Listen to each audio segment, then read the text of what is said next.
నమస్తే. నేను మీ కళారత్న మల్లం రమేష్.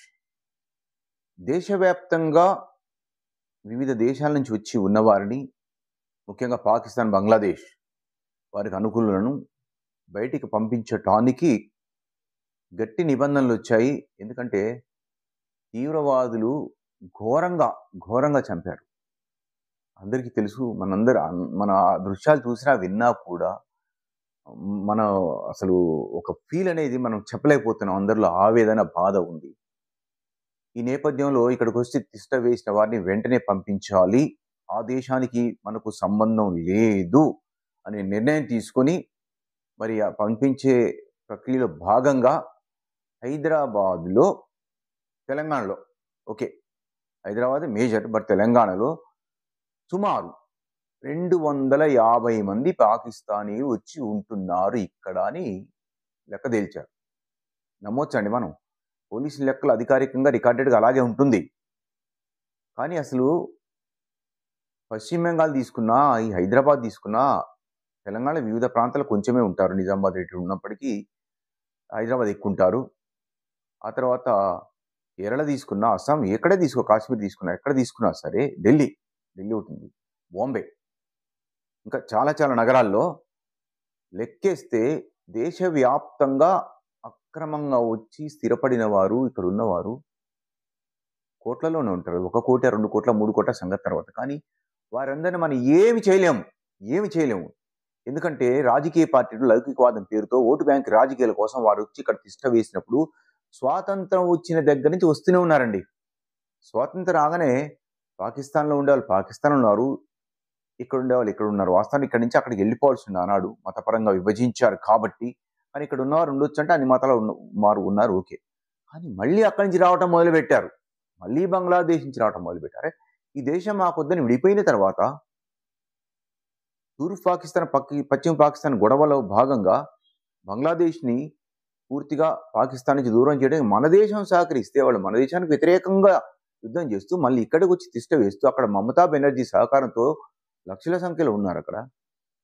వీళ్ళందరిని మనం ఏం చేయలేం. ఇప్పుడు లెక్కేసేది ఏంటంటే, చట్టబద్ధంగా వీసాలు తీసుకొని వచ్చి వివిధ పనుల మీద ఇక్కడికొచ్చి ఇక్కడున్న వారిని లెక్కేస్తే తేలిన లెక్క అది. కానీ ఓటర్లుగా చెలామణి పౌరసత్వం తీసుకొని ఇక్కడుండి మన దేశానికి వ్యతిరేకంగా చేస్తూ, రౌడీజం చేస్తూ, చిల్లర పనులు చేస్తూ, దొంగతనాలు చేస్తూ, తీవ్రవాదులకు అనుకూలంగా ఉంటూ మన భారత పౌరులుగా చెలామణి అవుతున్న వారిని మనం ఏమి చేయలేం. అది అసాధ్యం. ఎందుకంటే ఆ మధ్యలో ఓ చట్టం తెచ్చారు. బహుశా చట్టం అనుకుంటా, CAA. ఈ భారత పౌరులు ఎవరిని సర్వే చేయదలుచుకున్నప్పుడు లౌకికవాదం అని చెప్పే పార్టీలన్నీ గొడవ చేశాయి. ఇక్కడ బీజేపీ మీద కోపం అంటే బీజేపీని చూసుకోండి. కానీ దేశానికి నష్టం కలిగించేటప్పుడు అసలు వాడు ఎవరు, ఎక్కడి నుంచి వచ్చాడో ఆ పూర్వ చరిత్ర ఏంటి ఎంక్వైరీ చేద్దాము, సర్వే చేద్దామంటే చేయనీయకుండా గొడవ చేశారు. దాంతో ఏమైంది? తిష్ట వేసుకుని ఉన్నారు. ఇప్పుడు ఈ లెక్కలని మొత్తం భారతదేశం మొత్తం మీద కొన్ని వేల మందే ఉన్నారు. పాకిస్తాన్ నుంచి వచ్చిన వారు, కొద్దిమంది బంగ్లాదేశ్ వారు. ఇంతేనా? ఏకధాటిగా ఓల్డ్ సిటీ వాళ్ళు సరూర్ నగర్‌లో గతంలో కరోనా టైంలో బ్యానర్ పెట్టారు. బంగ్లాదేశ్ సంబంధించినటువంటి ఇక్కడ సెటిల్ అయిన వారు ఒక బ్యానర్ పెట్టారు ఏకధాటిగా. సెటిలర్స్ అని, బంగ్లాదేశ్ సెటిలర్స్ అని. అంటే ఎంతమంది వచ్చున్నారండి? తర్వాత పోలీసులు తీయించారు, అది వేరు వివాదం లేస్తే. ఇల్లీగల్‌గా వచ్చినవారు. ఈ ఇల్లీగల్‌గా వచ్చిన వారి లెక్కలన్నీ తప్పు. కేంద్ర ప్రభుత్వం గానీ, పోలీసు వ్యవస్థలు, రాష్ట్ర ప్రభుత్వం గానీ, రాజకీయాలు పక్కన పెట్టి, ఓటు బ్యాంక్ రాజకీయాలు పక్కన పెట్టి, లౌకికవాదం అనే దాంట్లో ఉన్న అసలైన అర్థాన్ని తీసుకొని నిజమైన సర్వే జరిపి ఎవరు ఇంకా నకిలీ వాళ్ళు ఇక్కడ ఉన్నారు. ఇక్కడ ఆల్రెడీ చాలా మందికి ఆధార్ కార్డు దొరికాయి. ఊరికి ఏముందని డబ్బులు ఇస్తే ఆధార్ కార్డులు ఇస్తున్నారు. ఈ ఆధార్ కార్డులు సంపాదించి ఎంతమంది ఇక్కడ ఉన్నారు తెలుసా? కానీ అందరూ ఎంతమంది నిజమైన సంఖ్య ఉంది, నిజమైన సర్వే జరిపి మరి పంపించే పని చేస్తే ఈ దేశానికి లాభం, దేశ ప్రజలకు లాభం, దేశాన్ని ప్రేమించే వారికి లాభం. లేకపోతే ఏదో అక్కడోళ్ళు వచ్చి ఎక్కడోళ్ళని కలుపుకొని చెడగొట్టి అసలే పాకిస్తాన్ అనే భావన ఉంది. అసలే మతపరంగా ముస్లిమ్స్ అంటే ఈ దేశాన్ని ప్రేమించరు అనే భావన ఉంది. అయితే అది 100% నిజం కాదు. ఈ దేశాన్ని ప్రేమించే ముస్లిమ్స్ చాలా మంది ఉన్నారు.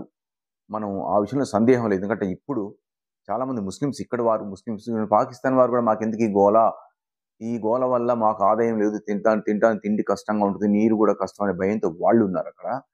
ఇక్కడున్న వారు ఏంది అసలు మత పేరు చెప్పి ముస్లిమ్స్‌ని బదనాం చేస్తున్నారు కాబట్టి, మేము ఈ దేశాన్ని ప్రేమిస్తాం, పాకిస్తాన్‌ని వ్యతిరేకిస్తాం ఇక్కడ ఉన్నారు కాబట్టి, ఇలా ఉన్నారు. అందులో సందేహం లేదు. కానీ ఈ నిజమైన మరి బయట నుంచి వచ్చిన వారు, ఈ నిజమైనటువంటి తిష్ట వేసిన వారు, ఆధార్ కార్డ్ సంపాదించిన వారు, పౌరసత్వంగా చెలామణవుతున్న వారు, ఓట్లు సంపాదించి ఓటర్‌గా చెలామణవుతున్న వారు ఎవరో సర్వే జరిపి పంపించే ఏర్పాటు చేస్తే దేశం బాగుపడుతుంది.